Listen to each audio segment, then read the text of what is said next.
Ndabasuhuje, mwahisemo neza gukurikira G7 TV. Uyu ni umwanya tuje kugira ngo dufatanye tuvuge ku bintu iyi minsi bikomeye cyane, icyo bita signs of social media addiction, cyangwa se ibimenyetso byerekana ko umuntu yabaswe n'imbuga nkoranyambaga za YouTube, TikTok, WhatsApp n'izindi. Ndaje kugira ngo tuzivugeho. Niba uhageze bwa mbere icyo usabwa ni gukora subscribe. Icya mbere hari icyo bita excessive time spent on social media.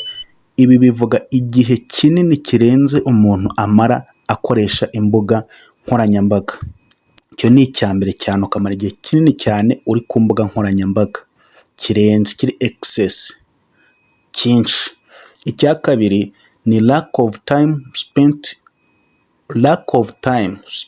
with friends and family. Ukabura umwanya wo kuvugana n'inshuti n'imiryango, ukisanga mbese nta mwanya ukibona wo kuvugana n'abantu bose bakaba bakubwira ngo kuki wabuze. Icyo ni icya kabiri kiranga umuntu wabaswe n'imbuga nkoranyambaga. Icya gatatu cyitwa skipping social events. Waba uri ku mbuga nkoranyambaga, wabona ibintu byiza cyangwa se ibintu bijyanye n'ubuzima busanzwe, ukumva wapi ibiganiro wari usanzwe ukorana n'abandi bantu mu buzima busanzwe ukumva ntukibikeneye. Iki ni kimwe mu bimenyetso cyerekana umuntu wabaswe n'imbuga nkoranyambaga. Ikindi kimenyetso ni ikimenyetso cya kane, loss of interest in formal hobbies. Hari ibintu wari usanzwe ukunda mbere yo gutangira gukoresha imbuga nkoranyambaga, ariko ubu ngubu usigaye wumva utakibikunda.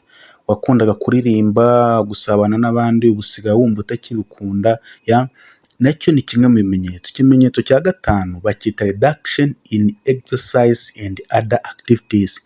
Hari ibintu wakoraga, urugero nk'imyitozo ngororamubiri, siporo, ariko uyu mwanya urumva ntukibikunda kubera imbuga nkoranyambaga. Icyo ni kimwe mu bimenyetso cya gatanu nacyo cyerekana umuntu wabaswe n'imbuga nkoranyambaga. Ikimenyetso cya gatandatu cyitwa poor grades or work performance. Akazi kawe ukumva gasigaye gapfa, karapfuye, ntabwo gitanga umusaruro ku kazi. Ikindi kintu cya karindwi gikomeye cyitwa strong attachment to smartphone. Ukumva wahora ufashe kuri smartphone yahora mu ntoki just kugira ngo ukomeze urebe ibyo bakuvuzeho ku mbuga nkoranyambaga. Icya munani cyitwa anxiety when phone is forgotten. Igihe wabuze telefone cyangwa se igihe wayibagiwe ukumva ufite amaganya, ufite agahinda kubera kumenyera guhora gukora kuri phone, wumva hari ikintu warebamo, wumva wakumva ibintu birimo. Iki ni kimwe mu bimenyetso byerekana umuntu wabaswe n'imbuga nkoranyambaga. Ikimenyetso cya cyenda ni emotional withdrawal.